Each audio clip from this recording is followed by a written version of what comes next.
I stare at my eyes through the mirror's reflection. I look at them closely, observing the retinas, reflected by a dim light, which is actually flickering, because my mental state is acting up in silence.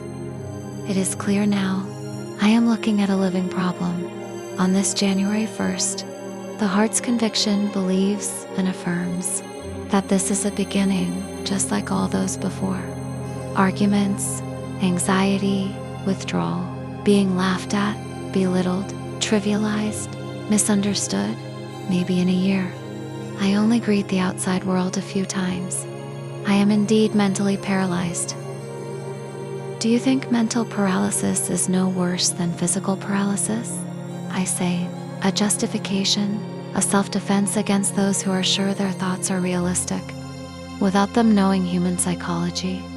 It isn't enough to understand by reading dozens of times, even hundreds of times, the theories of experts, because the human soul is very unique, different from one to another, like a fingerprint.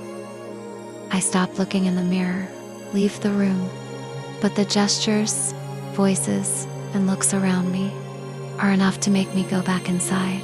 Come on, if you want to save a soul like mine, I beg for your cooperation. I will fight to recover myself, but I also beg you to understand the psychological protocols. Now is not the time for testing, not the time for mental forging, nor thinking about me being too ripe, but not yet fallen from the tree, or not yet picked by anyone. Now please focus on my recovery.